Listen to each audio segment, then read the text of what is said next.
वाहिगुरु जी का खालसा वाहिगुरु जी की फतेह। अज साहिब श्री गुरु अर्जन देव जी महाराज का शहीदी दिवस और केवल उन्हों का शहीदी दिवस नहीं, वो जेड़ा बूटा जेड़ा गुलदस्ता उन्होंने लाया सी वो केवल एक गुलदस्ता नहीं बल्कि एक बाग बन गया। पंथक कवि तेजा सिंह साबर ने बुझारत रूप विच एक गल कही सी। वो कहता है कि सुरगां दे विच बैठियां है सन एक जगह सरकारां दो, वेखण वाले वेख रहे ने एक बहुते एक नुहारां दो, गल्लां विचों गल ए निकली गल एक विचारां दो, एक ने पंचम पिता प्यारे एक उन्हां दे पोते जो उस पोते ने पोते लै ले दो इधर ते इधर दो। ये जिहड़ा शहीदी गुलदस्ता भाई साहब जी कीर्तन कर रहे सन, उन्होंने सारे शब्द पढ़े, जो तो प्रेम खेलन का चाओ। फिर उन्होंने पढ़िया पहला मरण कबूल जीवन की छड़ आस, फिर नाल ही सूरा सो पहचानिए जो लरे दीन के हेत। सारे दे सारे शब्द ही साहिब श्री गुरु ग्रंथ साहिब जी विच हन, पर इन्हां दे रचनहार जिन्हां दे मुखार बिंद तो यह बाणी रची गई वो वख-वख होके एक जोत हन।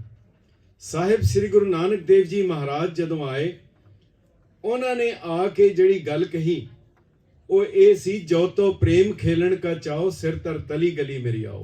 ये साहिब श्री गुरु नानक देव जी महाराज का हुक्म सी। और गुरु अर्जन देव जी महाराज ने हुक्म किया पहला मरण कबूल जीवन की छड़ आस। जे अगर ये मंजूर है तां फिर इस रस्ते दे उत्ते आओ। बाबा फरीद जी ने कहा सूरा सो पहचानिए जो लरे दीन के हेत।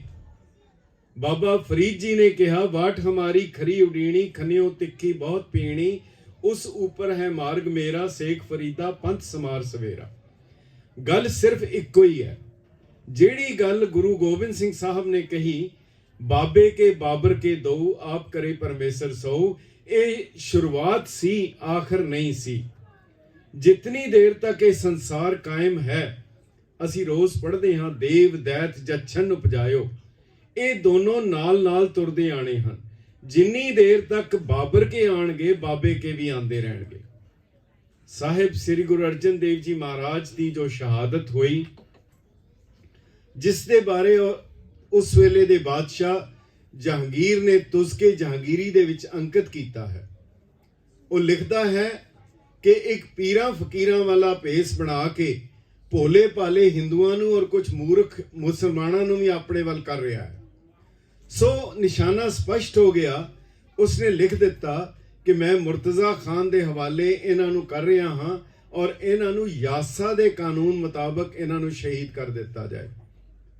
दरअसल उस वेले शरीयत दे मुताबक शरिया कानून लागू सी, जिहड़ा कि कुरान दे मुताबक सी।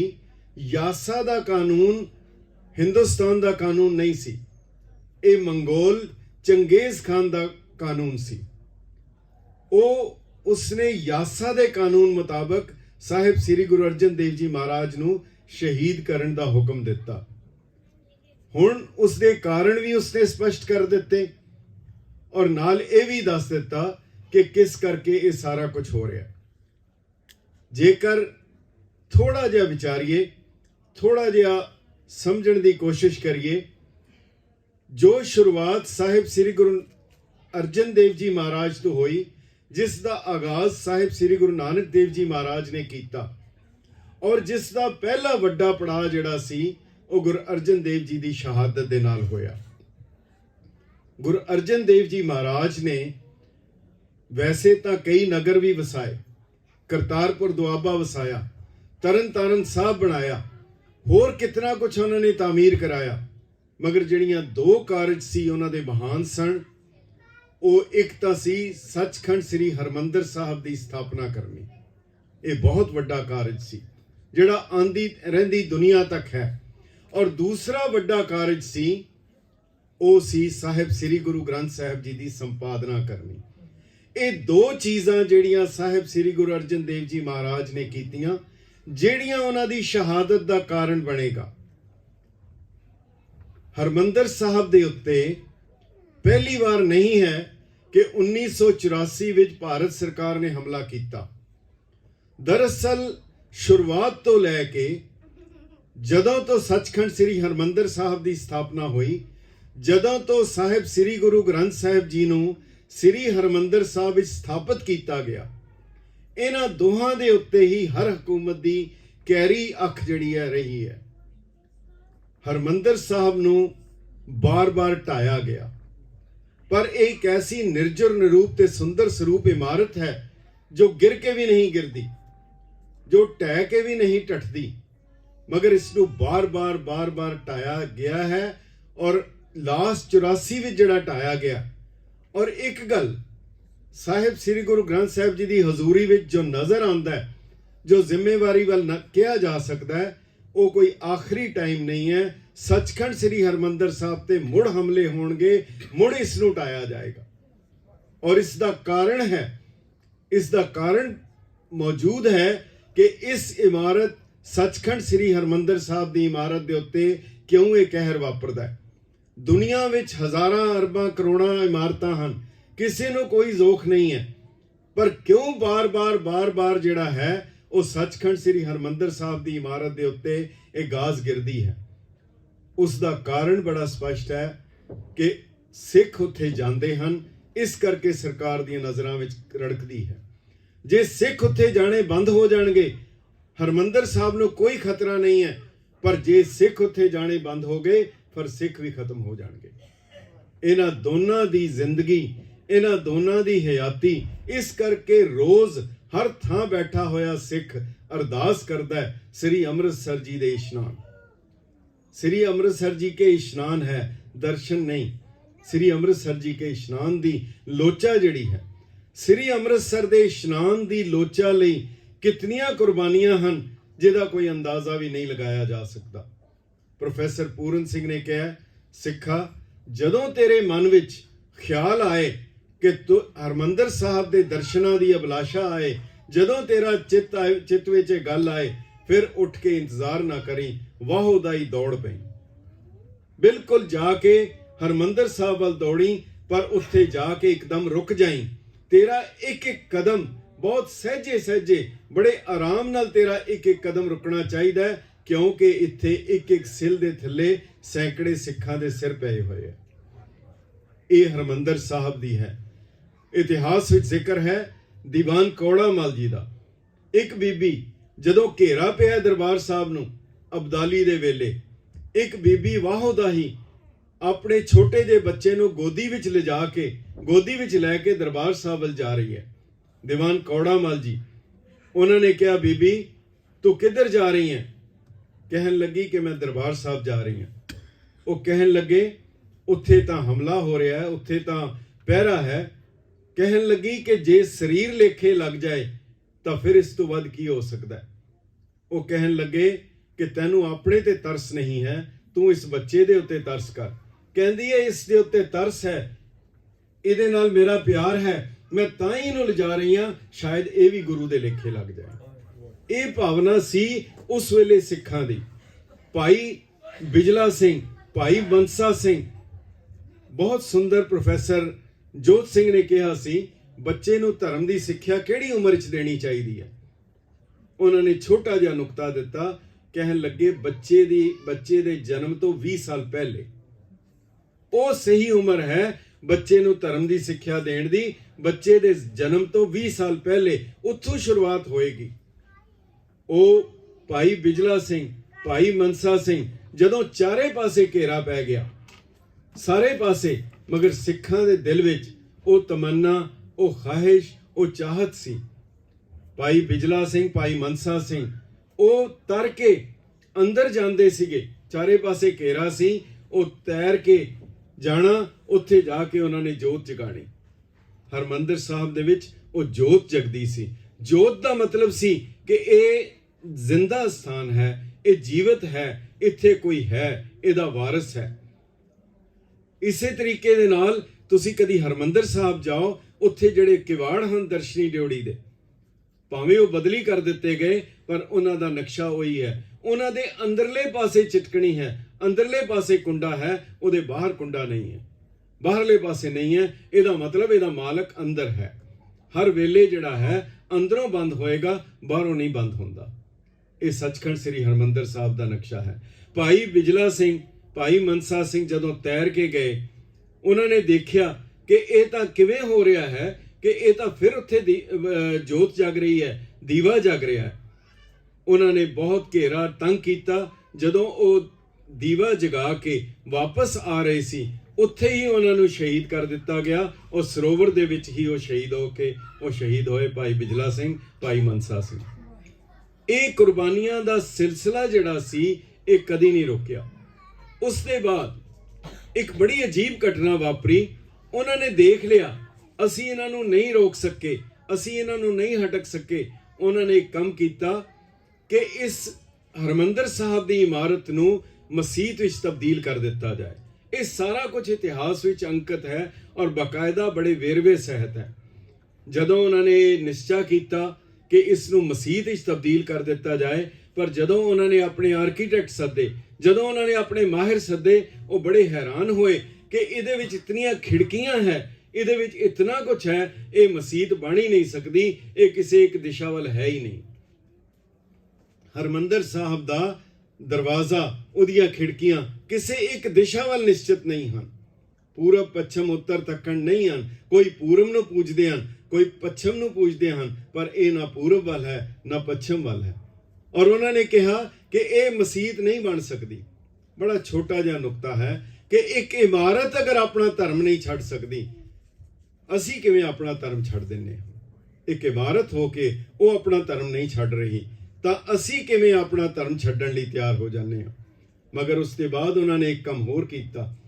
ਉਹਨਾਂ ਨੇ ਹਰਿਮੰਦਰ ਸਾਹਿਬ ਦਾ ਫਰਸ਼ ਸਾਰੇ ਦਾ ਸਾਰਾ ਪੁੱਟ ਦਿੱਤਾ ਤਾਂ ਕਿ ਅੰਦਰ ਕੋਈ ਆ ਵੀ ਨਾ ਸਕੇ। ਔਰ ਫਿਰ ਸਭ ਤੋਂ ਵੱਡੀ ਗੱਲ, ਜਿਹੜੀ ਸਭ ਤੋਂ ਵੱਡੀ ਘਟਨਾ ਹੈ, 10 ਅਪ੍ਰੈਲ 1765 ਦੀ, ਜਦੋਂ ਬਾਰ-ਬਾਰ ਹਰਿਮੰਦਰ ਸਾਹਿਬ ਨੂੰ ਗਿਰਾਇਆ ਗਿਆ, ਬਾਰ-ਬਾਰ ਬੇਹੁਰਮਤੀ ਕੀਤੀ ਗਈ, ਫਿਰ ਉੱਥੇ 40,000 ਸਿੱਖਾਂ ਦਾ ਇਕੱਠ ਹੋਇਆ। ਅਕਾਲ ਤਖਤ ਸਾਹਿਬ ਦੇ ਬਾਹਰ ਇਕੱਠ ਹੋਇਆ। ਇਕਰਾਮ ਅਲੀ ਮਲਿਕ, ਲਾਹੌਰ ਪੰਜਾਬ ਯੂਨੀਵਰਸਿਟੀ ਨੇ ਕਿਤਾਬ ਹੈ ਰੀਡਿੰਗਸ ਫਰਮ ਪੰਜਾਬ ਹਿਸਟਰੀ, ਉਹਦੇ 'ਚ ਲਿਖਦਾ ਹੈ ਕਿ ਉਹ 40,000 ਸਿੱਖ ਜਦੋਂ ਇਕੱਠੇ ਹੋਏ ਔਰ ਇਹ ਵਿਚਾਰ ਹੋ ਰਹੀ ਹੈ ਕਿ ਹਰਿਮੰਦਰ ਸਾਹਿਬ ਨੂੰ ਕਿਵੇਂ ਇਸ ਦੀ ਹਿਫਾਜ਼ਤ ਕੀਤੀ ਜਾਏ। ਕਿਸੇ ਨੇ ਕੋਈ ਰਾਏ ਦਿੱਤੀ, ਕਿਸੇ ਨੇ ਕੋਈ ਰਾਏ ਦਿੱਤੀ। ਇੱਕ ਸਿੱਖ ਉੱਠਿਆ, ਕਹਿੰਦਾ ਜੀ ਮੈਂ ਇੱਕ ਛੋਟੀ ਜੀ ਰਾਏ ਦੇਵਾਂ। ਉਹਨਾਂ ਨੇ ਕਿਹਾ ਦੱਸੋ? ਉਹ ਕਹਿੰਦਾ ਲਾਹੌਰ ਤੇ ਕਬਜ਼ਾ ਕਰ ਲਓ। ਨਿਸ਼ਚਾ, ਦ੍ਰਿੜਤਾ ਔਰ ਗੁਰੂ ਦੇ ਉੱਤੇ ਭਰੋਸਾ। ਔਰ ਇਕਰਾਮ ਅਲੀ ਮਲਿਕ ਕਹਿੰਦਾ ਕਿ ਉਸੇ ਵੇਲੇ ਉੱਥੋਂ ਹੀ 40,000 ਸਿੱਖ ਉੱਠੇ, ਘਰ ਵੀ ਨਹੀਂ ਗਏ, ਲਾਹੌਰ ਵੱਲ ਕੂਚ ਕਰ ਦਿੱਤਾ। ਔਰ ਉਹ ਕਹਿੰਦਾ ਕਿ and easily 6 captured Lahore within 7 days. ਔਰ ਉਹ ਖਾਤਮਾ ਸੀ ਉਸ ਰੂਲ ਦਾ। ਉਸ ਦੇ ਬਾਅਦ ਪੰਜਾਬ ਦੇ ਉੱਤੇ ਕੋਈ ਬਾਹਰਲੀ ਹਕੂਮਤ ਰਾਜ ਨਹੀਂ ਕਰ ਸਕੀ। ਇਹ ਹਰਿਮੰਦਰ ਸਾਹਿਬ ਪ੍ਰਤੀ ਸ਼ਰਧਾ ਸੀ, ਇਹ ਹਰਿਮੰਦਰ ਸਾਹਿਬ ਪ੍ਰਤੀ ਆਪਣੇ ਫਰਜ਼ ਦੀ ਪੂਰਤੀ ਸੀ ਜਿਹੜੀ ਉੱਥੇ ਕੀਤੀ ਗਈ। ਅਗਲੀ ਗੱਲ, ਜਿਹੜਾ ਹੁਣ ਦਾ ਸਾਕਾ ਹੋਇਆ, ਜਿਸ ਦਾ ਖਾਸ ਜ਼ਿਕਰ ਕੀਤਾ ਗਿਆ, 1984 ਦੇ ਵਿੱਚ ਇਹ ਜੋ ਹੋ ਰਿਹਾ ਸੀ, ਮਗਰ ਇਸ ਤੋਂ ਪਹਿਲੇ ਲਗਾਤਾਰ ਹਰਿਮੰਦਰ ਸਾਹਿਬ ਦੇ ਖਿਲਾਫ, ਹਰਿਮੰਦਰ ਸਾਹਿਬ ਦੇ ਸਰੋਵਰ ਦੇ ਖਿਲਾਫ ਲਗਾਤਾਰ ਲਿਖਿਆ ਜਾ ਰਿਹਾ ਸੀ। ਲਗਾਤਾਰ ਸਾਰੀਆਂ ਲਿਖਤਾਂ ਜਿਹੜੀਆਂ ਹੈ ਉਹ ਮੌਜੂਦ ਹੈ। ਭਾਵੇਂ ਉਹ ਸਵਾਮੀ ਦਇਆਨੰਦ ਹੋਏ, ਭਾਵੇਂ ਸਰੋਵਰ ਦੇ ਖਿਲਾਫ ਮਿਸ਼ਨਰੀਆਂ ਨੇ ਵੀ ਆਪਣਾ ਲਿਟਰੇਚਰ ਛਾਪਿਆ। ਇਸ ਦੀ ਕੋਈ ਵੈਲਿਊ ਨਹੀਂ ਹੈਗੀ, ਮਗਰ ਜਿਨ੍ਹਾਂ ਨੂੰ ਉਸ ਦੀ ਕੀਮਤ ਸੀ ਉਹਨਾਂ ਨੂੰ ਪਤਾ ਸੀ। ਇੱਕ ਦਸਤਾਵੇਜ਼ ਬਹੁਤ ਅਹਿਮ ਹੈ। ਹਰਿਮੰਦਰ ਸਾਹਿਬ ਦੇ ਹਮਲੇ ਦੇ ਬਾਅਦ ਜਿਸ ਤਰੀਕੇ ਨਾਲ ਹਮਲਾ ਹੋਇਆ, ਜਿਵੇਂ ਕੋਈ ਦੁਸ਼ਮਣ ਦੀ ਫੌਜ ਜਿਹੜੀ ਹੈ, ਆਰਮੀ, ਨੇਵੀ, 에ਅਰ ਫੋਰਸ, ਉਹ ਸਾਰਾ ਕੁਝ ਲਗਾ ਕੇ ਉਹ ਜਿਹੜਾ ਹਮਲਾ ਕੀਤਾ ਗਿਆ। ਔਰ ਉਸ ਤੋਂ ਬਾਅਦ ਸ਼੍ਰੋਮਣੀ ਗੁਰਦੁਆਰਾ ਪ੍ਰਬੰਧਕ ਕਮੇਟੀ ਨੇ 1000 ਕਰੋੜ ਦਾ ਇੱਕ ਦਾਅਵਾ ਕੀਤਾ, ਪਰ ਉਸ ਨੂੰ ਢਿੱਲੇ ਮੱਠੇ ਤੌਰ ਨਾਲ ਸ਼ਾਇਦ ਇਹ ਕੇਸ ਵੀ ਆਪੇ ਮੁੱਕ ਜਾਏ, ਉਹਦੀ ਕੋਈ ਪੈਰਵਾਈ ਵੀ ਨਹੀਂ ਠੀਕ ਤਰ੍ਹਾਂ ਹੋ ਰਹੀ ਜਾਂ ਨਹੀਂ ਕੀਤੀ ਗਈ। ਪਰ ਉਸ ਦੇ ਵਿੱਚ ਇੱਕ ਫਾਇਦਾ ਹੋਇਆ, ਇਹ ਬਹੁਤ ਅਹਿਮ ਹੈ ਕਿ ਉਹਦੇ ਵਿੱਚ ਜਥੇਦਾਰ ਗੁਰਚਰਨ ਸਿੰਘ ਟੋੜਾ ਦਾ ਇੱਕ ਕੋਰਟ ਦੇ ਵਿੱਚ, ਦਿੱਲੀ ਕੋਰਟ ਦੇ ਵਿੱਚ ਇੱਕ ਬਿਆਨ ਦਰਜ ਹੋਇਆ, ਜਿਹੜਾ ਹਲਫੀਆ ਬਿਆਨ ਹੈ ਉਹਨਾਂ ਨੇ ਅਦਾਲਤ ਵਿੱਚ ਉਹ ਬਿਆਨ ਦਿੱਤਾ। ਉਸ ਅਦਾਲਤੀ ਬਿਆਨ ਵਿੱਚ ਉਹਨਾਂ ਨੇ ਕਿਹਾ ਕਿ ਮੇਰੀ ਇੰਦਰਾ ਗਾਂਧੀ ਨਾਲ ਗੱਲਬਾਤ ਹੋਈ ਕਿ ਤੂੰ ਕਿਉਂ ਸਾਡੇ ਖਿਲਾਫ ਹੈ, ਤੂੰ ਸਾਡੇ ਖਿਲਾਫ ਕਿਉਂ ਹੈ, ਔਰ ਉਹ ਸ਼ਾਇਦ ਇੱਕ ਦੱਸਦਾ ਹੈ ਇਹਦੇ ਪਿੱਛੇ ਕਾਰਨ ਜਿਹੜਾ ਹੈ ਉਹ ਉਸ ਕੋਰਟ ਦੇ ਰਿਕਾਰਡ ਵਿੱਚ ਹੈ। ਇਸ ਕਰਕੇ ਉਸ ਕੇਸ ਦੀ ਮਹੱਤਤਾ ਹੈ। ਉਹ ਤਕਰੀਬਨ 100-125 ਪੇਜ ਦਾ ਡਾਕੂਮੈਂਟ ਹੈ ਜਿਹੜਾ ਹੁਣ ਮੌਜੂਦ ਹੈ, ਅਦਾਲਤ ਦਾ ਰਿਕਾਰਡ ਹੈ। ਉਹਦੇ ਵਿੱਚ ਉਹਨਾਂ ਨੇ ਲਿਖਿਆ ਹੈ ਕਿ ਇੰਦਰਾ ਗਾਂਧੀ ਨੇ ਕਿਹਾ ਕਿ ਤੁਸੀਂ ਅਕਾਲ ਤਖਤ ਤੋਂ ਮੇਰੇ ਖਿਲਾਫ ਮੋਰਚਾ ਲਗਾਇਆ।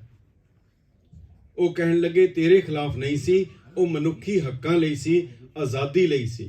ਕਹਿੰਦੇ ਨਹੀਂ, ਤੁਸੀਂ ਉੱਥੋਂ ਅਰਦਾਸ ਕਰਕੇ ਜਾਂਦੇ ਸੀ। ਉਹਨਾਂ ਨੇ ਕਿਹਾ ਅਰਦਾਸ ਅਸੀਂ ਕਰਦੇ ਸੀ, ਸਰਬੱਤ ਕੇ ਭਲੇ ਦੀ ਅਰਦਾਸ ਕਰਦੇ ਸੀ, ਅਸੀਂ ਦੂਸਰੀ ਅਰਦਾਸ ਕਰ ਨਹੀਂ ਸਕਦੇ ਹਾਂ। ਪਰ ਨਹੀਂ, ਉਹ ਉਸਦਾ ਸੀ ਕਿ ਤੁਹਾਨੂੰ ਇੱਥੋਂ ਕਿਸੇ ਕਿਸਮ ਦਾ ਕੋਈ ਮੋਰਚਾ ਲਗਾਉਣ ਦੀ ਇਜਾਜ਼ਤ ਨਹੀਂ ਹੋਏਗੀ। ਹਰਮੰਦਰ ਸਾਹਿਬ ਹੈ, ਹਰਮੰਦਰ ਸਾਹਿਬ ਦੇ ਸਾਹਮਣੇ ਅਕਾਲ ਤਖਤ ਸਾਹਿਬ ਹੈ। ਇਹ ਦੋਨੋਂ ਇੱਕ ਦੂਜੇ ਦੇ ਪੂਰਕ ਹੈ। ਇੱਕ ਬੁੱਕ ਨਾਂ ਦਾ ਇੱਕ ਅੰਗਰੇਜ਼ ਸੀ, ਉਹ ਕਹਿੰਦਾ ਜਦੋਂ ਮੈਂ ਹਰਮੰਦਰ ਸਾਹਿਬ ਆਇਆ, ਹਰਮੰਦਰ ਸਾਹਿਬ ਆ ਕੇ ਫਿਰ ਮੈਂ ਦਰਸ਼ਨ ਕੀਤੇ, ਉਹਦੇ ਬਾਅਦ ਮੈਂ ਖੜਾ ਹੋ ਗਿਆ ਅਕਾਲ ਤਖਤ ਸਾਹਿਬ ਦੇ ਸਾਹਮਣੇ। ਜਦੋਂ ਮੈਂ ਉੱਥੇ ਖੜਾ ਹੋਇਆ ਤਾਂ ਉੱਥੇ ਪੁੱਛਿਆ ਕਿ ਇਹ ਕਿਹੜੀ ਇਮਾਰਤ ਹੈ, ਕਿਤਨੀ ਕਮਾਲ ਦੀ ਗੱਲ ਹੈ। ਉਹ ਕਹਿਣ ਲੱਗਾ ਮੈਨੂੰ ਦੱਸਿਆ ਗਿਆ ਇਹ ਫੈਕਟਰੀ ਹੈ, ਇੱਕ ਮੈਨੂਫੈਕਚਰੀ ਹੈ, ਇੱਕ ਫੈਕਟਰੀ ਹੈ। ਉਹ ਕਹਿੰਦਾ ਇੱਥੇ ਕੀ ਤਿਆਰ ਹੁੰਦਾ ਹੈ? ਕਹਿੰਦਾ ਇਹਦੇ ਵਿੱਚ ਖਾਲਸਾ ਤਿਆਰ ਹੁੰਦਾ ਹੈ। ਟੁੱਟਾ ਭੱਜਾ ਬੰਦਾ ਲੈ ਆਓ, ਅਕਾਲ ਤਖਤ ਸਾਹਿਬ ਦੇ ਉੱਤੇ ਜਾ ਕੇ ਉਹਨੂੰ ਖਾਲਸਾ ਬਣਾ ਕੇ ਬਾਹਰ ਭੇਜਿਆ ਜਾਂਦਾ ਹੈ। ਹਰਮੰਦਰ ਸਾਹਿਬ ਦੇ ਵਿੱਚ ਜਿਹੜੀਆਂ ਚੀਜ਼ਾਂ ਨਹੀਂ ਕਹੀਆਂ ਗਈਆਂ, ਜਿਹੜੀਆਂ ਗੱਲਾਂ ਨਹੀਂ ਕੀਤੀਆਂ ਗਈਆਂ, ਉਹ ਅਕਾਲ ਤਖਤ ਸਾਹਿਬ ਦੇ ਉੱਤੇ ਕੀਤੀਆਂ ਗਈਆਂ। ਗਿਆਨੀ ਹੀਰਾ ਸਿੰਘ ਦਰਦ ਨੇ ਬਹੁਤ ਸੋਹਣਾ ਕਿਹਾ ਕਿ ਧਰਮ ਤੇ ਰਾਜਨੀਤੀ ਵਿੱਚ ਕੀ ਫਰਕ ਹੈ। ਉਹਨਾਂ ਨੇ ਕਿਹਾ ਕਿ ਜਿਹੜੀ ਚੀਜ਼ ਸਰਕਾਰ ਨੂੰ ਨਹੀਂ ਚੰਗੀ ਲੱਗਦੀ, ਭਾਵੇਂ ਉਹ ਤੁਹਾਡਾ ਨਿਤਨੇਮ ਹੋਏ, ਤੁਹਾਡਾ ਪਾਠ ਹੋਏ, ਤੁਹਾਡੀ ਪੂਜਾ ਦਾ ਵਿਧਾਨ ਹੋਏ, ਤੁਹਾਡਾ ਕਿਸੇ ਦੀ ਰਾਖੀ ਕਰਨਾ ਹੋਏ, ਤੁਹਾਡੀ ਕਿਸੇ ਦੀ ਸਵਾਰੀ ਕਰਨਾ ਹੋਏ, ਕੁਝ ਵੀ ਹੋਏ, ਉਹ ਸਰਕਾਰ ਦੀਆਂ ਨਜ਼ਰਾਂ ਵਿੱਚ ਰਾਜਨੀਤੀ ਹੈ। ਤੁਸੀਂ ਉਸ ਦੇ ਲਈ ਕੁਰਬਾਨੀ ਕਰਨ ਲਈ ਤਿਆਰ ਹੋ ਜਾਓ, ਉਹ ਤੁਹਾਡਾ ਧਰਮ ਬਣ ਜਾਂਦਾ ਹੈ। ਬਸ ਇਹੀ ਫਰਕ ਹੈ ਧਰਮ ਤੇ ਰਾਜਨੀਤੀ ਵਿੱਚ। ਜਿਹੜੀ ਗੱਲ ਅਕਾਲ ਤਖਤ ਸਾਹਿਬ ਦਾ ਉਹ ਬਿਰਧ ਸੀ ਕਿ ਹਰ ਕਿਸੇ ਦੀ ਹਿਫਾਜ਼ਤ ਕਰਨੀ, ਹਰ ਸ਼ਰਨ ਆਏ ਦੀ ਹਿਫਾਜ਼ਤ ਕਰਨੀ, ਜਾਨਾਂ ਹੂਲ ਕੇ ਕਰਨੀਆਂ, ਭਾਵੇਂ ਉਹ ਕਸੂਰ ਦੇ ਬ੍ਰਾਹਮਣ ਦੀ ਉਹਦੀ ਵੋਟੀ ਛੁਡਾਣੀ ਹੋਏ, ਜਾਂ ਕਿਧਰੇ ਲਾਲ ਕੁੜਤੀ ਪਠਾਣਾ ਦੇ ਉੱਤੇ ਕੋਈ ਹਮਲਾ ਹੁੰਦਾ ਹੈ, ਉਹਨਾਂ ਦੇ ਪੁਲਿਸ ਦੀ ਐਕਸ਼ਨ ਹੁੰਦਾ ਹੈ, ਉਹਨਾਂ ਦੀ ਮਦਦ ਕਰਨੀ ਹੋਏ, ਭਾਵੇਂ ਸਿੱਖ ਵਿਰੋਧੀ ਆਰੀਆ ਸਮਾਜੀਆਂ ਦੇ ਉੱਤੇ ਅਗਰ ਬੰਬੇ ਦੇ ਵਿੱਚ ਕੋਈ ਤਸ਼ੱਦਦ ਹੁੰਦਾ ਹੈ, ਉਹਨਾਂ ਦੀ ਮਦਦ ਲਈ ਜਾਣਾ, ਇਹ ਅਕਾਲ ਤਖਤ ਸਾਹਿਬ ਦਾ ਬਿਰਧ ਹੈ। ਬਸ ਸਰਕਾਰ ਦਾ ਇਹ ਸੀ ਹਰਮੰਦਰ ਸਾਹਿਬ ਵਿੱਚ ਤੁਸੀਂ ਕਰ ਲਓ, ਕੀਰਤਨ ਕਰ ਲਓ, ਸਭ ਕੁਝ ਕਰ ਲਓ, ਕੋਈ ਦਿੱਕਤ ਨਹੀਂ ਹੈ ਸਰਕਾਰ ਨੂੰ, ਪਰ ਤੁਹਾਨੂੰ ਅਕਾਲ ਤਖਤ ਸਾਹਿਬ ਦੇ ਉੱਤੋਂ ਕੋਈ ਵੀ ਗੱਲ ਨਹੀਂ ਕਰਨ ਦਿੱਤੀ ਜਾਏਗੀ। ਔਰ ਇੱਕ ਗੱਲ ਸਰਕਾਰ ਕਾਮਯਾਬ ਹੋਈ ਹੈ। 1984 ਤੋਂ ਲੈ ਕੇ ਹੁਣ ਤੱਕ ਅਕਾਲ ਤਖਤ ਸਾਹਿਬ ਨੇ ਆਪਣਾ ਉਹ ਬਿਰਧ ਪੂਰਾ ਨਹੀਂ ਕੀਤਾ। ਇੱਕ ਵੀ ਉੱਥੋਂ ਮੋਰਚਾ ਭਾਵੇਂ ਜਾਇਜ਼ ਜਾਂ ਕਿਸੇ ਮੰਗ ਦਾ ਵੀ ਨਹੀਂ ਹੋਇਆ। ਅਕਾਲ ਤਖਤ ਸਾਹਿਬ ਕਦੋਂ ਆਜ਼ਾਦ ਹੋਏਗਾ, ਕਦੋਂ ਅਕਾਲ ਤਖਤ ਸਾਹਿਬ ਉਸ ਆਪਣੇ ਪੁਰਾਣੇ ਬਿਰਧ ਦੇ ਉੱਤੇ ਆਏਗਾ, ਬਸ ਇਹ ਵੇਖਣ ਵਾਲੀ ਗੱਲ ਹੈ। इकबाल ने बड़ा सोहना किया सी, मुल्ला को जो है मस्जिद में जाने की इजाजत, नादां ये समझता है कि इस्लाम है आजाद। केवल हरमंदर साहब इसे करके सिख रहत मर्यादा ਦੇ ਵਿੱਚ 3 ਲਫ਼ਜ਼ ਲਿਖੇ ਹਨ। ਅਸੀਂ ਤਿੰਨਾਂ ਨੂੰ ਦੇਖੀਏ, ਤਿੰਨਾਂ ਦਾ ਕੋਈ ਅਰਥ ਹੈ। ਕੌਮ ਨੇ ਕੁਰਬਾਨੀਆਂ ਦੇ ਕੇ ਇਤਨਾ ਕੁਝ ਕਰਕੇ ਉਹ 3 ਚੀਜ਼ਾਂ ਉਹਦੇ ਵਿੱਚ ਪਾਈਆਂ ਹਨ। ਕੀਰਤਨ, ਹਰ ਦੀਵਾਨ ਦੇ ਵਿੱਚ ਕੀਰਤਨ, ਕਥਾ ਔਰ ਵਿਖਿਆਨ ਹੋਣਾ ਚਾਹੀਦਾ। ਕੀਰਤਨ ਭਾਈ ਸਾਹਿਬ ਨੇ ਕੀਤਾ, ਜਿਹੜਾ ਗੁਰਸ਼ਬਦ ਦਾ ਕੀਰਤਨ ਹੋਏਗਾ। ਕਿਸ ਦਾ ਕੀਰਤਨ ਹੋ ਸਕਦਾ ਹੈ, ਉਹ ਨਿਸ਼ਚਿਤ ਕੀਤਾ ਗਿਆ। ਕਥਾ ਸ਼ਬਦ ਦੀ ਵਿਚਾਰ ਹੈ। ਇੱਕ ਤੀਸਰੀ ਚੀਜ਼ ਸੀ, ਉਹ ਸੀ ਵਿਖਿਆਨ। ਉਹਦੇ ਵਿੱਚ ਤੁਹਾਡਾ ਇਤਿਹਾਸ ਹੈ, ਉਹਦੇ ਵਿੱਚ ਹੋਰ ਗੱਲਾਂ ਹਨ ਜਿਹੜੀਆਂ ਵਿਖਿਆਨ ਦੇ ਵਿੱਚ ਕੀਤੀਆਂ ਜਾਂਦੀਆਂ, ਜਿਹੜਾ ਅਸੀਂ ਹੌਲੇ ਹੌਲੇ ਛੱਡਦੇ ਜਾ ਰਹੇ ਹਾਂ। ਸੋ ਇਹ 3 ਚੀਜ਼ਾਂ ਨੂੰ ਅਗਰ ਸੁਰਜੀਤ ਕਰਾਂਗੇ, ਪਹਿਲੇ ਵਿਖਿਆਨ ਹੁੰਦਾ ਸੀ ਪਰ ਉਹ ਹੌਲੇ ਹੌਲੇ ਬੰਦ ਹੋ ਗਿਆ। ਸ਼ਾਇਦ ਹੁਣ ਇਹ ਵੀ ਕੋਸ਼ਿਸ਼ ਹੋਏ ਕਿ ਕਥਾ ਵੀ ਬੰਦ ਕਰ ਦਿਓ, ਖਾਲੀ ਕੀਰਤਨ ਕਰੋ ਝੂਮ ਕੇ, ਔਰ ਆਪਣਾ ਫਰਜ਼ ਪੂਰਾ ਹੋ ਗਿਆ। ਦੂਸਰੀ ਗੱਲ, ਜਿਹੜੀ ਸਭ ਤੋਂ ਵੱਡਾ ਸ਼ਹਾਦਤ ਦਾ ਕਾਰਨ ਜਿਹੜਾ ਸੀ, ਉਹ ਸੀ ਹਰਮੰਦਰ ਸਾਹਿਬ ਦੀ ਸਥਾਪਨਾ ਕਰਨੀ, ਜਿਹਦੇ ਕਰਕੇ ਗੁਰੂ ਅਰਜਨ ਦੇਵ ਜੀ ਦੀ ਸ਼ਹਾਦਤ ਹੋਈ ਔਰ ਬਾਅਦ ਵਿੱਚ ਇਹ ਸਿਲਸਿਲਾ ਚੱਲਿਆ ਔਰ ਹੁਣ ਤੱਕ ਉਹ ਸਿਲਸਿਲਾ ਕਾਇਮ ਹੈ ਹਰਮੰਦਰ ਸਾਹਿਬ ਤੇ। ਦੂਜਾ ਵੱਡਾ ਕਾਰਨ ਜਿਹੜਾ ਸੀ ਉਹ ਸੀ ਸਾਹਿਬ ਸ੍ਰੀ ਗੁਰੂ ਗ੍ਰੰਥ ਸਾਹਿਬ ਜੀ ਦੀ ਸਥਾਪਨਾ। ਇਹ ਬਹੁਤ ਮਹੱਤਵਪੂਰਨ ਹੈ, ਇਹ ਬੁਨਿਆਦ ਹੈ, ਇੱਕ ਆਤਮਾ ਹੈ। ਮੈਂ ਥੋੜਾ ਜਿਹਾ ਸਮਾਂ ਜ਼ਰੂਰ ਇਹਦੇ ਤੇ ਲੈਣਾ ਚਾਹਾਂਗਾ ਕਿ ਇਹ ਦੋਨਾਂ ਦਾ ਕੀ ਸੁਮੇਲ ਹੈ। ਗੁਰੂ ਗ੍ਰੰਥ ਸਾਹਿਬ ਨੂੰ ਆ ਕੇ ਅਸੀਂ ਮੱਥਾ ਟੇਕ ਕੇ ਚਲੇ ਗਏ, ਮੱਥਾ ਟੇਕ ਲਿਆ। ਪ੍ਰਿੰਸੀਪਲ ਸਤਬੀਰ ਸਿੰਘ ਨੇ ਬਹੁਤ ਸੁੰਦਰ ਕਿਹਾ ਸੀ ਕਿ ਗੁਰੂ ਗ੍ਰੰਥ ਸਾਹਿਬ ਦੇ ਦਰਸ਼ਨ ਕਰਨੇ ਕੀ ਇਹ ਮੂਰਤੀ ਪੂਜਾ ਹੈ, ਇਹ ਕੀ ਹੈ? ਉਹਨਾਂ ਨੇ ਕਿਹਾ ਸੀ ਜੇ ਤਾਂ ਕੇਵਲ ਮੱਥਾ ਟੇਕ ਕੇ ਚਲਾ ਗਿਆ ਫਿਰ ਇਹ ਮੂਰਤੀ ਪੂਜਾ ਹੈ, ਪਰ ਜੇ ਉਹਦਾ ਵਾਕ ਸੁਣਿਆ, ਉਹਦਾ ਵਾਕ ਪੜ੍ਹਿਆ, ਉਹਦੇ ਵਿੱਚੋਂ ਕੁਝ ਸਮਝਿਆ, ਫਿਰ ਇਹ ਸ਼ਬਦ ਪੂਜਾ ਹੈ। ਇਹ ਫਰਕ ਹੈ ਇਹਦੇ 'ਚ। ਹੁਣ ਗੱਲ ਇਹ ਹੈ ਬੜੀ ਬੁਨਿਆਦੀ, ਇੱਕ ਗੁਰਬਾਣੀ ਦੇ ਵਿੱਚ ਇੱਕ ਸ਼ਬਦ ਆਇਆ ਹੈ, ਹਰ ਹਰ ਬੂੰਦ ਭਏ ਹਰ ਹਰ ਬੂੰਦ ਭਏ ਹਰ ਸੁਆਮੀ ਹਮ ਚਾਤ੍ਰਿਕ ਬਿਲਲ ਬਿਲ ਲਾਤੀ। ਬੜਾ ਛੋਟਾ ਜਿਹਾ ਲਫ਼ਜ਼ ਹੈ ਕਿ ਇੱਕ ਚਾਤ੍ਰਿਕ ਦੀ ਨਿਆਈ ਅਸੀਂ ਹਾਂ। ਇਹਨੂੰ ਜ਼ਰਾ ਸਮਝਣਾ ਥੋੜਾ ਗੰਭੀਰ ਵੀ ਹੈ ਪਰ ਬਹੁਤ ਹੀ ਇਹਦਾ ਮਤਲਬ ਹੈ। ਚਾਤ੍ਰਿਕ ਇੱਕ ਐਸਾ ਪੰਛੀ ਹੁੰਦਾ ਹੈ ਜਿਹੜਾ ਕਿਸੇ ਕਿਸਮ ਦਾ ਪਾਣੀ ਨਹੀਂ ਪੀਂਦਾ। ਉਹਨੂੰ ਬੜੀ ਪਿਆਸ ਲੱਗੀ ਹੋਏਗੀ, ਤ੍ਰਿਆਇਆ ਮਰ ਜਾਏਗਾ, ਮਗਰ ਉਹ ਕੋਈ ਹੋਰ ਪਾਣੀ ਨਹੀਂ ਪੀਏਗਾ। ਉਹ ਇੱਕ ਸਵਾਂਤ ਬੂੰਦ ਨੂੰ ਆਪਣੇ ਮੂੰਹ ਵਿੱਚ ਪਾਉਂਦਾ ਹੈ। ਗੁਰਸਿੱਖ ਜਿਹੜਾ ਹੈ ਉਹ ਚਾਤ੍ਰਿਕ ਦੀ ਨਿਆਈ ਹੈ। ਹਰ ਹਰ ਬੂੰਦ ਭਏ ਹਰ ਸੁਆਮੀ ਹਮ ਚਾਤ੍ਰਿਕ ਬਿਲਲ ਬਿਲ ਲਾਤੀ। ਹਰ ਹਰ ਕਿਰਪਾ ਕਰੋ ਪ੍ਰਭ ਆਪਣੀ ਮੁਖ ਦੇਵੋ ਹਰ ਨਿਮਖਾਤੀ। ਹੇ ਸੱਚੇ ਪਾਤਸ਼ਾਹ, ਮੇਰੇ ਮੂੰਹ ਦੇ ਵਿੱਚ ਇਹ ਜਿਹੜੀ ਗੁਰਬਾਣੀ ਹੈ ਇਹ ਮੇਰੇ ਮੂੰਹ 'ਚ ਪਾ। ਹੋਰ ਕਿਸੇ ਕਿਸਮ ਦਾ ਕੋਈ ਚੀਜ਼ ਮੈਂ ਉਹਨੂੰ ਨਹੀਂ ਲੈ ਸਕਦਾ। ਸਗਲ द्वार को ਛਾੜ ਕੇ ਗਇਓ ਤੁਹਾਰੋ द्वार। ਜਦੋਂ ਇਹ ਨਿਸ਼ਚਿਤ ਹੋ ਜਾਏਗਾ, ਇੱਕ ਗੱਲ ਤਾਂ ਨਿਸ਼ਚਿਤ ਹੋ ਗਈ, ਕੇਵਲ ਗੁਰੂ ਗ੍ਰੰਥ ਸਾਹਿਬ, ਹੋਰ ਕਿਸੇ ਕਿਸਮ ਦਾ ਨਹੀਂ।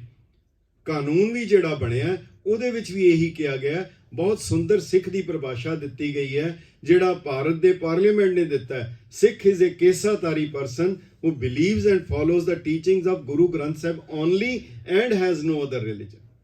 ਇਹ ਪਰਿਭਾਸ਼ਾ। ਹੁਣ ਇਹਦੇ ਵਿੱਚ ਮੈਂ ਜ਼ਰੂਰ ਕਹਿਣੀ ਚਾਹਾਂਗਾ ਕਿ ਗੁਰੂ ਗ੍ਰੰਥ ਸਾਹਿਬ ਗੁਰੂ ਕਿੱਦਾਂ ਹੋ ਗਿਆ। ਬੜੇ ਗ੍ਰੰਥ ਹੈ, ਬੜੇ ਕਿਤਾਬਾਂ ਹੈ, ਸਭ ਕੁਝ ਹੈ, ਪਰ ਗੁਰੂ ਗ੍ਰੰਥ ਸਾਹਿਬ ਇਹਨੂੰ ਅਸੀਂ ਪੜ੍ਹਦੇ ਹਾਂ, ਬੋਲਦੇ ਹਾਂ, 10 ਪਾਤਸ਼ਾਹੀਆਂ ਦੀ ਆਤਮਿਕ ਜੋਤ। ਇਹ ਕਿਸ ਤਰ੍ਹਾਂ ਹੈ? ਥੋੜਾ ਜਿਹਾ ਇਹਦੇ ਤੇ ਮੈਂ ਆਪ ਦਾ ਸਮਾਂ ਲਵਾਂਗਾ ਕਿ ਜਿਹੜਾ ਵੀ ਕੋਈ ਖਿਆਲ ਆਉਂਦਾ ਹੈ, ਕੋਈ ਚੀਜ਼ ਆਉਂਦੀ ਹੈ, ਉਹ ਪਹਿਲਾਂ ਪਰਾ ਰੂਪ ਵਿੱਚ ਹੁੰਦਾ ਹੈ। ਉਸ ਦੀ ਕੋਈ ਸ਼ੇਪ ਨਹੀਂ ਹੁੰਦੀ, ਉਹਦੀ ਕੋਈ ਸ਼ਬਦਾਵਲੀ ਨਹੀਂ ਹੁੰਦੀ, ਉਹਦਾ ਕੋਈ ਅੱਖਰ ਨਹੀਂ ਹੁੰਦਾ। ਉਹ ਪਰਾ ਰੂਪ ਵਿੱਚ ਹੈ, ਜਿਸ ਨੂੰ ਕਿਹਾ ਗਿਆ ਕਿ ਧੁੰਨੀ ਦੇ ਥੋੜਾ ਥੱਲੇ ਵਾਵ ਰੋਲਾ ਜਿਹਾ ਹੁੰਦਾ ਹੈ, ਉਹ ਪੈਦਾ ਹੁੰਦਾ ਹੈ। ਹੁਣ ਜਿਹੜਾ ਅਕਾਲ ਪੁਰਖ ਸੀ, ਜੋਤ ਰੂਪ ਹਰ ਆਪ ਗੁਰੂ ਨਾਨਕ ਕਹਾਇਓ। ਅਕਾਲ ਪੁਰਖ ਨੇ ਉਹ ਜੋਤ ਜਿਹੜੀ ਸੀ ਉਹ ਗੁਰੂ ਨਾਨਕ ਦੇਵ ਜੀ ਦੇ ਉਹਨਾਂ ਦੇ ਸਰੀਰ ਦੇ ਵਿੱਚ ਸਥਾਪਿਤ ਹੋਈ ਪਰਾ ਰੂਪ ਵਿੱਚ। ਉਸ ਤੋਂ ਬਾਅਦ ਜਦੋਂ ਉੱਤੇ ਜਾ ਕੇ ਪਸ਼ੰਤੀ ਦੇ ਵਿੱਚ ਕੋਈ ਸ਼ੇਪ ਬਣੀ ਹੈ, ਉਹਦੇ ਬਾਅਦ ਫਿਰ ਜਦੋਂ ਮਧਮਾ ਦੇ ਰੂਪ ਵਿੱਚ ਆਈ, ਗਲੇ ਤੋਂ ਥੋੜਾ ਥੱਲੇ, ਉਸ ਵੇਲੇ ਮਧਮਾ ਹੈ, ਉਹਦੀ ਸ਼ੇਪ ਵੀ ਬਣ ਗਈ। ਫਿਰ ਗੁਰੂ ਸਾਹਿਬ ਦੇ ਮੂੰਹ ਚੋਂ ਜਦੋਂ ਮੁਖਾਰਬਿੰਦ ਤੋਂ ਬਾਣੀ ਨਿਕਲੀ, ਉਹ ਬੈਖਰੀ ਬਾਣੀ ਸੀ। ਤਾਂ ਹੀ ਕਰਕੇ ਕਿਹਾ ਵਾਹੋ ਵਾਹੋ ਬਾਣੀ ਨਿਰੰਕਾਰ ਹੈ। ਦਰਅਸਲ ਇਹ ਅਕਾਲ ਪੁਰਖ ਸੀ ਜਿਹੜਾ ਸਾਹਿਬ ਸ੍ਰੀ ਗੁਰੂ ਨਾਨਕ ਦੇਵ ਜੀ ਮਹਾਰਾਜ ਦੇ ਸਰੀਰ ਦੇ ਵਿੱਚ ਸਥਾਪਿਤ ਹੋਇਆ। ਪਰਾ ਪਸ਼ੰਤੀ ਮਧਮਾ ਬੈਖਰੀ ਦੇ ਰੂਪ ਵਿੱਚ, ਗੁਰਬਾਣੀ ਦੇ ਰੂਪ ਵਿੱਚ ਉਹ ਆਇਆ। ਹੁਣ ਗੁਰੂ ਸਾਹਿਬ ਨੇ ਕੀ ਕਿਹਾ, ਕੀ ਕੀਤਾ? ਉਹ ਜਿਹੜਾ ਸ਼ਬਦ ਹੁਣੇ ਪੜ੍ਹਿਆ, ਮੁਖ ਦੇਵੋ ਹਰ ਨਿਮਖਾਤੀ। ਜਿਵੇਂ ਇੱਕ ਚਿੜੀ, ਇੱਕ ਪੰਛੀ ਆਪਣੇ ਬੋਟ ਦੇ ਮੂੰਹ ਵਿੱਚ ਆਪਣੇ ਮੂੰਹ ਦੇ ਨਾਈ ਉਹ ਚੋਗਾ ਪਾਉਂਦਾ। ਗੁਰੂ ਸਾਹਿਬ ਨੇ ਇਹਨੂੰ ਉਚਿਸ਼ਟ ਭੋਜਨ ਕਿਹਾ ਜਾਂਦਾ ਹੈ, ਇਹਨੂੰ ਸੀਤ ਪ੍ਰਸ਼ਾਦ ਵੀ ਕਿਹਾ ਜਾਂਦਾ ਹੈ। ਗੁਰੂ ਨਾਨਕ ਦੇਵ ਜੀ ਨੇ ਆ ਕੇ ਇਹ ਜਿਹੜਾ ਉਚਿਸ਼ਟ ਭੋਜਨ ਸੀ, ਇਹ ਜਿਹੜਾ ਬਾਣੀ ਰੂਪ ਸੀ, ਇਹ ਜਿਹੜੀ ਔਖਦ ਸੀ, ਇਹ ਔਖਦ ਸਿੱਖਾਂ ਦੇ ਮੂੰਹ ਵਿੱਚ ਪਾਈ। ਹੁਣ ਸਿੱਖ ਦੇ ਮੂੰਹ ਚੋਂ ਫਿਰ ਜਦੋਂ ਬਾਹਰ ਆਈ, ਉਹ ਬਾਣੀ ਸੀ, ਉਹ ਗੁਰਬਾਣੀ ਸੀ, ਉਹ ਨਿਰੰਕਾਰ ਸੀ, ਪਰ ਉਹ ਸਿੱਖ ਗੁਰੂ ਨਹੀਂ ਸੀ। ਸੋ ਜੇ ਕੋਈ ਅਗਰ ਇਹ ਸਮਝੇ ਕਿ ਮੈਂ ਸਿੱਖ ਹਾਂ, ਮੈਂ ਆਪਣੇ ਆਪ ਨੂੰ ਗੁਰੂ ਕਹਾ ਲਵਾਂ, ਮੈਂ ਵੀ ਬਾਣੀ ਪੜ੍ਹ ਰਿਹਾ, ਇਹਦਾ ਮਤਲਬ ਹੈ ਉਹ ਬਹੁਤ ਵੱਡਾ ਪਖੰਡੀ ਹੈ। ਹਰ ਗੁਰੂ ਸਾਹਿਬ ਨੇ ਜੋਤ ਨੂੰ ਇੱਕ ਜੁਗਤੀ ਚਾਹੀਦੀ ਸੀ, ਜੁਗਤੀ ਉਹਦਾ ਸਰੀਰ ਸੀ। ਉਹ ਜਦੋਂ ਦੂਸਰੇ ਗੁਰੂ ਸਾਹਿਬ, ਤੀਸਰੇ ਗੁਰੂ ਸਾਹਿਬ ਹੁੰਦਿਆਂ ਜਦੋਂ ਗੁਰੂ ਗੋਬਿੰਦ ਸਿੰਘ ਸਾਹਿਬ ਤੱਕ ਆਈ, ਹੁਣ ਇੱਕ ਬੜਾ ਮਿਸਟਿਸਿਜ਼ਮ ਦੀ ਗੱਲ ਹੈ, ਗੁਰੂ ਗੋਬਿੰਦ ਸਿੰਘ ਸਾਹਿਬ ਨੇ ਉਹ ਜੋਤ ਸਾਹਿਬ ਸ੍ਰੀ ਗੁਰੂ ਗ੍ਰੰਥ ਸਾਹਿਬ ਵਿੱਚ ਟਿਕਾਈ ਹੈ। ਗੁਰੂ ਗ੍ਰੰਥ ਸਾਹਿਬ ਵਿੱਚ ਕਿਵੇਂ ਟਿਕਾਈ, ਕਿਉਂ ਟਿਕਾਈ? ਪੰਜਾਬ ਹਾਈ ਕੋਰਟ ਦਾ ਇੱਕ ਫੈਸਲਾ ਹੈ, ਪੰਜਾਬ ਗਵਰਨਮੈਂਟ ਦਾ ਇੱਕ ਕਾਨੂੰਨ ਬਣਿਆ ਹੈ, ਉਹਦਾ ਨਾਮ ਹੈ ਜਾਗਤ ਜੋਤ ਗੁਰੂ ਗ੍ਰੰਥ ਸਾਹਿਬ ਸਤਕਾਰ ਐਕਟ। ਔਰ ਸੁਪਰੀਮ ਕੋਰਟ ਦਾ ਇੱਕ ਫੈਸਲਾ ਹੈ ਕਿ ਇਹ ਕਿਤਾਬ ਵੀ ਨਹੀਂ ਹੈ, ਇਹ ਮੂਰਤੀ ਵੀ ਨਹੀਂ ਹੈ, ਇਹ ਗ੍ਰੰਥ ਵੀ ਨਹੀਂ ਹੈ। ਜਦੋਂ ਗੁਰੂ ਗੋਬਿੰਦ ਸਿੰਘ ਸਾਹਿਬ ਨੇ ਕਿਹਾ, ਇਹ ਸੁਪਰੀਮ ਕੋਰਟ ਦਾ ਫੈਸਲਾ ਹੈ, ਜਦੋਂ ਉਹਨਾਂ ਨੇ ਕਹਿ ਦਿੱਤਾ ਕਿ ਇਹ ਤਾਂ ਗੁਰੂ ਗ੍ਰੰਥ ਸਾਹਿਬ ਹੈ, ਮੱਥਾ ਟੇਕ ਦਿੱਤਾ, ਉਸ ਦੇ ਬਾਅਦ ਇਹ ਫਿਰ ਗੁਰੂ ਬਣ ਗਿਆ। ਉਹਦੇ ਬਾਅਦ ਇਹ ਗੁਰੂ ਗ੍ਰੰਥ ਸਾਹਿਬ ਹੈ। ਹੁਣ ਇੱਕ ਆਵਾਜ਼ ਹੈ, ਕੋਈ ਆਵਾਜ਼ ਜਾ ਰਹੀ ਹੈ, ਉਸ ਆਵਾਜ਼ ਨੂੰ ਕੈਪਚਰ ਕਰਨ ਲਈ, ਉਹਨੂੰ ਰੱਖਣ ਲਈ ਕੋਈ ਨਾ ਕੋਈ ਇੱਕ ਮਕੈਨੀਕਲ ਸਾਧਨ ਚਾਹੀਦਾ। ਉਹ ਸਾਧਨ CD ਹੋ ਸਕਦਾ ਹੈ, DVD ਹੋ ਸਕਦਾ ਹੈ, USB ਹੋ ਸਕਦਾ ਹੈ। ਮਗਰ ਗੁਰੂ ਸਾਹਿਬ ਨੇ ਜਿਹੜਾ ਸਾਧਨ ਵਰਤਿਆ, ਜਿਹੜਾ ਸਾਧਨ ਲਿਆ, ਉਹ ਸਾਹਿਬ ਸ੍ਰੀ ਗੁਰੂ ਗ੍ਰੰਥ ਸਾਹਿਬ ਜੀ ਦਾ ਲਿਆ, ਉਸ ਦੇ ਵਿੱਚ ਇਹਦੀ ਜੋਤ ਟਿਕਾਈ। ਸੋ ਗੁਰੂ ਗ੍ਰੰਥ ਸਾਹਿਬ ਵੀ ਗੁਰੂ ਹੈ ਔਰ ਇਹਦੇ ਵਿੱਚ ਜੋਤ ਵੀ ਗੁਰੂ ਦੀ ਹੈ। ਜਿਵੇਂ ਗੁਰੂ ਨਾਨਕ ਦੇਵ ਜੀ ਦਾ ਸਰੀਰ ਵੀ ਗੁਰੂ ਸੀ, ਉਹਦੇ ਵਿੱਚ ਜੋਤ ਵੀ ਗੁਰੂ ਸਾਹਿਬ ਦੀ। ਇਸ ਕਰਕੇ ਜਿਹੜੇ ਲੋਕ ਭੁਲੇਖਾ ਪਾਉਣ ਦੀ ਕੋਸ਼ਿਸ਼ ਕਰਦੇ ਹਨ ਕਿ ਗੁਰੂ ਗ੍ਰੰਥ ਸਾਹਿਬ ਗੁਰੂ ਨਹੀਂ ਹੈ, ਗਿਆਨ ਗੁਰੂ ਹੈ, ਸ਼ਬਦ ਗੁਰੂ ਹੈ, ਇਹ ਆਪਣੇ ਆਪ ਨੂੰ ਧੋਖਾ ਦੇ ਰਹੇ ਹਨ। ਇੱਕ ਬਹੁਤ ਵੱਡਾ ਇੱਕ ਗਲਤ ਜਿਹੜਾ ਹੈਗਾ ਉਹ ਚੀਜ਼ ਆਪ ਤੱਕ ਪਹੁੰਚਾਉਣ ਦੀ ਕੋਸ਼ਿਸ਼ ਕਰ ਰਹੇ ਹਨ। ਸੋ ਗੁਰੂ ਗ੍ਰੰਥ ਸਾਹਿਬ ਦੇ ਵਿੱਚ ਜਦੋਂ ਗੁਰੂ ਗ੍ਰੰਥ ਸਾਹਿਬ ਨੂੰ ਗੁਰੂ ਸਾਹਿਬ ਨੇ ਮੱਥਾ ਟੇਕ ਦਿੱਤਾ, ਅਗਰ ਇਸ ਦੇ ਵਿੱਚ ਕੋਈ ਚੀਜ਼ ਵਧਾ ਦਿੱਤੀ ਜਾਂਦੀ ਹੈ, ਫਿਰ ਇਹ ਗੁਰੂ ਗ੍ਰੰਥ ਸਾਹਿਬ ਨਹੀਂ ਹੈ। ਜੇ ਇਹਦੇ ਚੋਂ ਘਟਾ ਦਿੱਤੀ ਜਾਂਦੀ ਹੈ, ਫਿਰ ਵੀ ਇਹ ਗੁਰੂ ਗ੍ਰੰਥ ਸਾਹਿਬ ਨਹੀਂ ਹੈ। ਇਹ 10 ਪਾਤਸ਼ਾਹਾਂ ਦੀ ਜੋਤ ਹੈ। ਸੋ ਹਰਮੰਦਰ ਸਾਹਿਬ ਦੇ ਉੱਤੇ ਜੋ ਹਮਲਾ ਹੋਇਆ, ਜਿਸ ਤਰੀਕੇ ਨਾਲ ਹੋਇਆ, ਹੁਣ ਤਾਂ ਉਸ ਦੇ ਸਾਰੇ ਰਿਕਾਰਡ ਮੌਜੂਦ ਹੈ। ਇਸ ਤਰ੍ਹਾਂ ਹੀ ਨਹੀਂ ਕੀਤਾ ਗਿਆ, ਉਸ ਦੇ ਲਈ ਪਹਿਲਾਂ ਪੂਰੀ ਤਿਆਰੀ ਕੀਤੀ ਗਈ, ਉਹਦੇ ਲਈ ਸਾਰੀਆਂ ਐਕਸਰਸਾਈਜ਼ਸ ਕੀਤੀਆਂ ਗਈਆਂ, ਫਿਰ ਉਸ ਦੇ ਬਾਅਦ ਹਮਲਾ ਕੀਤਾ। ਔਰ ਜਿਹੜੀ ਇਹ ਸਰਕਾਰਾਂ ਨੇ ਵਾਈਟ ਪੇਪਰ ਛਾਪਿਆ, ਨਿਰਾ ਝੂਠ ਦਾ ਪੁਲੰਦਾ ਹੈ। ਔਰ ਜਿਹੜਾ ਸ਼੍ਰੋਮਣੀ ਗੁਰਦੁਆਰਾ ਪ੍ਰਬੰਧਕ ਕਮੇਟੀ ਨੇ ਛਾਪਿਆ, ਉਹ ਵੀ ਇਨਸਾਫ ਨਹੀਂ ਕਰ ਸਕੇ। ਪਰ ਕੁਝ ਗੱਲਾਂ ਉਹਨਾਂ ਨੇ ਲਿਖ ਦਿੱਤੀਆਂ ਕਿ ਜਿਨ੍ਹਾਂ ਲੋਕਾਂ ਨੂੰ ਹਰਮੰਦਰ ਸਾਹਿਬ ਦਾ ਮਾਡਲ ਨਹੀਂ ਸੀ ਪਸੰਦ, ਹਰਬੰਸ ਲਾਲ ਖੰਨਾ ਵਰਗੇ MLA, ਜਿਨ੍ਹਾਂ ਨੇ ਅੰਮ੍ਰਿਤਸਰ ਦਰਬਾਰ ਸਾਹਿਬ ਦੇ ਅੰਮ੍ਰਿਤਸਰ ਸਟੇਸ਼ਨ ਦੇ ਉੱਤੇ ਹਰਮੰਦਰ ਸਾਹਿਬ ਦਾ ਮਾਡਲ ਤੋੜ ਕੇ ਗੁਰੂ ਸਾਹਿਬ ਦੀ ਤਸਵੀਰ ਸੁੱਟ ਕੇ, ਸ਼੍ਰੋਮਣੀ ਕਮੇਟੀ ਦੇ ਵਾਈਟ ਪੇਪਰ 'ਚ ਵੀ ਅੰਕਿਤ ਹੈ, ਅਖਬਾਰਾਂ 'ਚ ਵੀ ਹੈ, ਉਹਦੇ ਉੱਤੇ ਹਰਬੰਸ ਲਾਲ ਖੰਨਾ ਨੇ ਗੁਰੂ ਰਾਮਦਾਸ ਜੀ ਦੀ ਤਸਵੀਰ ਦੇ ਉੱਤੇ ਸਿਗਰਟ ਦਾ ਉਹ ਧੂਆਂ ਲਾਇਆ ਔਰ ਉਹਦੇ ਉੱਤੇ ਮਲ ਮੂਤਰ ਕੀਤਾ। ਇਹ ਉਹਦੇ ਵਾਈਟ ਪੇਪਰ 'ਚ ਹੈ। ਪਰ ਹਫ਼ਤੇ ਬਾਅਦ ਉਸ ਨੂੰ ਸੋਧ ਦਿੱਤਾ ਗਿਆ। ਮਗਰ ਜਿਨ੍ਹਾਂ ਨੂੰ ਹਰਮੰਦਰ ਸਾਹਿਬ ਦੀ ਉਹ ਇਮਾਰਤ ਤੋਂ ਵੀ, ਜਿਹਦੀ ਤਸਵੀਰ ਤੋਂ ਵੀ ਨਫ਼ਰਤ ਹੈਗੀ ਹੈ, ਉਸ ਮਾਡਲ ਤੋਂ ਵੀ ਨਫ਼ਰਤ ਹੈ, ਔਰ ਇਹ ਨਫ਼ਰਤ ਹਾਲੇ ਤੱਕ ਵੀ ਜਾਰੀ ਹੈ। ਪਰ ਹਰਮੰਦਰ ਸਾਹਿਬ ਕਦੋਂ ਆਜ਼ਾਦ ਹੋਏਗਾ? ਉਸ ਹਿਸਾਬ ਨਾਲ ਜਿੱਥੇ ਅਕਾਲ ਤਖਤ ਸਾਹਿਬ ਔਰ ਹਰਮੰਦਰ ਸਾਹਿਬ, ਕਿਉਂਕਿ ਜਦੋਂ ਤੁਸੀਂ ਹਰਮੰਦਰ ਸਾਹਿਬ ਜਾਓ, ਅਕਾਲ ਤਖਤ ਸਾਹਿਬ, ਦੋਨਾਂ ਦੇ ਫਰਕ ਨੂੰ ਸਮਝ ਜਾਓਗੇ, ਮੇਰਾ ਖਿਆਲ ਹੈ ਸਾਰੇ ਕਨਸੈਪਟ ਕਲੀਅਰ ਹੋ ਜਾਣਗੇ। ਹਰਮੰਦਰ ਸਾਹਿਬ ਦਾ ਗੁੰਬਦ ਬੈਠਵਾਂ ਹੈ, ਉਹਦੇ ਤੇ ਕਮਲ ਫੁੱਲ ਪੁੱਠਾ ਹੈ। ਕਮਲ ਫੁੱਲ ਦੇ ਵਿੱਚ ਲక్ష్ਮੀ ਨਿਵਾਸ ਕਰਦੀ ਹੈ, ਮਗਰ ਹਰਮੰਦਰ ਸਾਹਿਬ ਦੇ ਉੱਤੇ ਜਿਹੜਾ ਉਹ ਕਮਲ ਫੁੱਲ ਪੁੱਠਾ ਹੈ। ਮਾਇਆ ਦਾ ਇਹਦੇ ਤੇ ਕੋਈ ਪ੍ਰਭਾਵ ਨਹੀਂ ਹੈ। ਹਰਮੰਦਰ ਸਾਹਿਬ ਵਿੱਚ ਗੁਰੂ ਗ੍ਰੰਥ ਸਾਹਿਬ ਦੀ ਸਵਾਰੀ ਪਾਲਕੀ ਵਿੱਚ ਨਹੀਂ ਹੈ। ਪਾਲਕੀ ਇੱਕ ਸਾਧਨ ਹੈ, ਕਨਵੇਂਸ ਹੈ, ਇੱਕ ਥਾਂ ਤੋਂ ਦੂਜੀ ਜਾਣ ਦਾ। ਅਸੀਂ ਪਾਲਕੀ, ਅਸੀਂ ਕਾਰ ਨੂੰ, ਆਪਣੀ ਸਵਾਰੀ ਨੂੰ ਆਪਣੇ ਘਰ ਦੇ ਅੰਦਰ ਨਹੀਂ ਲਿਜਾਂਦੇ। ਹਰਮੰਦਰ ਸਾਹਿਬ ਦੇ ਵਿੱਚ ਪਾਲਕੀ ਦੇ ਵਿੱਚ ਮਹਾਰਾਜ ਦੀ ਸਵਾਰੀ ਆਉਂਦੀ ਹੈ, ਪਾਲਕੀ ਬਾਹਰ ਰੁਕ ਜਾਂਦੀ ਹੈ। ਗ੍ਰੰਥੀ ਸਿੰਘ ਸੀਸ ਦੇ ਉੱਤੇ ਲੈ ਕੇ ਮੰਜੀ ਸਾਹਿਬ ਦੇ ਉੱਤੇ ਗੁਰੂ ਗ੍ਰੰਥ ਸਾਹਿਬ ਨੂੰ ਸਥਾਪਿਤ ਕਰਦੇ ਹਨ। ਮੰਜੀ ਗ੍ਰਸਤੀਆਂ ਦਾ ਸਥਾਨ ਹੈ, ਮੰਜੀ ਦੇ ਉੱਤੇ ਗ੍ਰਸਤੀ ਬੈਠਦੇ ਹਨ, ਨਾ ਮ੍ਰਿਗਸ਼ਾਲਾ ਤੇ ਨਾ ਕਿਸੇ ਹੋਰ ਚੀਜ਼ ਦੇ ਉੱਤੇ। ਇਸ ਕਰਕੇ ਮੈਂ ਪਿਛਲੇ ਹਫ਼ਤੇ ਗਿਆ, ਮਹਾਰਾਜਾ ਰਣਜੀਤ ਸਿੰਘ ਦੀ ਕੁਰਸੀ ਦੇਖੀ ਸੀ ਕਿਉਂਕਿ ਉਸ ਤੋਂ ਪਹਿਲੇ ਜਿਹੜੇ ਬਾਦਸ਼ਾਹ ਸੀ ਉਹ ਸਾਰੇ ਤਖਤ ਦੇ ਉੱਤੇ ਬੈਠਦੇ ਸੀ। ਮਹਾਰਾਜਾ ਰਣਜੀਤ ਸਿੰਘ ਨੇ ਕਿਹਾ ਤਖਤ ਕੇਵਲ ਇੱਕ ਹੈ, ਦੂਸਰਾ ਤਖਤ ਨਹੀਂ ਹੋ ਸਕਦਾ। ਉਹਨੇ ਕੁਰਸੀ ਰੱਖੀ ਔਰ ਕੁਰਸੀ ਦੇ ਉੱਤੇ ਬੈਠਦੇ ਸੀ।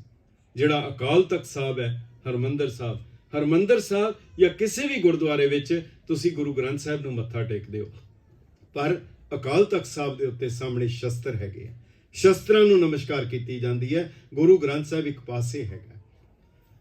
ਇੱਕ ਗੱਲ, ਹਰਮੰਦਰ ਸਾਹਿਬ ਦੇ ਉੱਤੇ ਹਮਲਾ ਹੋਇਆ, ਅਕਾਲ ਤਖਤ ਸਾਹਿਬ ਨੂੰ ਢਾਹ ਢੇਰੀ ਕਰ ਦਿੱਤਾ ਗਿਆ, ਪਰ ਇੱਕ ਚੀਜ਼ ਜਿਹੜੀ ਅਜੇ ਵੀ ਰੜਕਦੀ ਹੈ, ਉਸ ਵੇਲੇ ਪ੍ਰੈਜ਼ੀਡੈਂਟ ਜ਼ੈਲ ਸਿੰਘ ਨੇ ਆ ਕੇ ਕਿਹਾ ਅਸੀਂ ਅਕਾਲ ਤਖਤ ਪਹਿਲੇ ਨਾਲੋਂ ਵੱਡਾ ਤੇ ਪਹਿਲੇ ਨਾਲੋਂ ਸੋਹਣਾ ਬਣਾਵਾਂਗੇ। ਇਹ ਸਾਰਾ ਕੁਝ ਰਿਕਾਰਡ ਦੇ ਉੱਤੇ ਹੈ।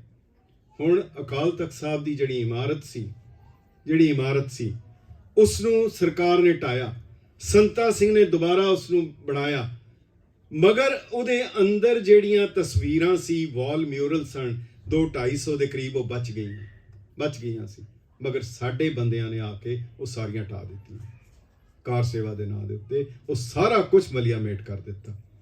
ਇਹ ਬਹੁਤ ਸੋਚਣ ਵਾਲੀ ਗੱਲ ਹੈ। ਉਸ ਤੋਂ ਵੀ ਵੱਡੀ ਗੱਲ ਇਹ ਕੀਤੀ ਗਈ, ਕਿਸੇ ਇਮਾਰਤ ਦੀ ਉਚਾਈ ਘਟਾਉਣ ਦੇ ਦੋ ਤਰੀਕੇ ਹਨ, ਜਾਂ ਤੇ ਉਸ ਨੂੰ ਉੱਤੋਂ ਕੱਟ ਦਿੱਤਾ ਜਾਏ ਜਾਂ ਉਹਦੀ ਚੌੜਾਈ ਵਧਾ ਦਿੱਤੀ ਜਾਏ।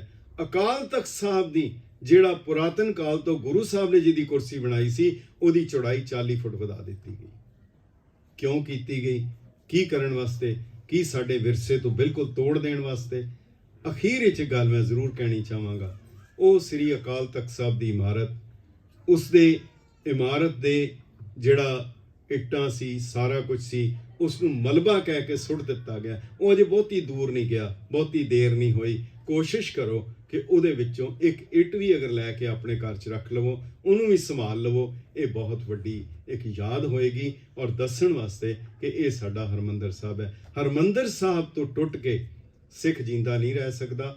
ਸ੍ਰੀ ਅੰਮ੍ਰਿਤਸਰ ਜੀ ਦੇ ਇਸ਼ਨਾਨ ਤੋਂ ਬਿਨਾਂ ਸਿੱਖ ਕਾਇਮ ਨਹੀਂ ਰਹਿ ਸਕਦਾ, ਨਾ ਪਹੁੰਚ ਸਕੇ, ਪਰ ਉਹ ਦਿਲ ਦੇ ਵਿੱਚ ਉਹ ਤਮੰਨਾ, ਉਹ ਸਾਰਾ ਕੁਝ ਰੱਖ ਕੇ ਉਹ ਜੀਣਾ ਉਹਦਾ ਕਾਇਮ ਹੋਣਾ ਰਹਿਣਾ ਚਾਹੀਦਾ। ਸੋ ਅੱਜ ਕੇਵਲ ਗੁਰੂ ਅਰਜਨ ਦੇਵ ਜੀ ਮਹਾਰਾਜ ਦਾ ਸ਼ਹੀਦੀ ਦਿਵਸ ਨਹੀਂ ਹੈ, ਉਹਨਾਂ ਸਾਰੇ ਸਿੰਘਾਂ ਦਾ ਸ਼ਹੀਦੀ ਦਿਵਸ ਹੈ, ਜਿਨ੍ਹਾਂ ਨੇ ਇਸ ਦੀ ਖਾਤਰ ਇਤਨੀਆਂ ਕੁਰਬਾਨੀਆਂ ਕੀਤੀਆਂ, ਜਿਹਦੇ ਨਾਲ ਇਤਿਹਾਸ ਫਿਰ ਸੁਰਜੀਤ ਹੋ ਗਿਆ। ਅਸੀਂ ਸਾਰਿਆਂ ਨੂੰ ਨਮਨ ਕਰੀਏ ਤੇ ਇਹਨਾਂ ਲਫ਼ਜ਼ਾਂ ਦੇ ਨਾਲ ਜੇ ਕੋਈ ਹੋਈਆਂ ਭੁੱਲਾਂ ਚੁੱਕਾਂ ਦੀ ਖਿਮਾ। ਵਾਹਿਗੁਰੂ ਜੀ ਕਾ ਖਾਲਸਾ, ਵਾਹਿਗੁਰੂ ਜੀ ਕੀ ਫਤਿਹ।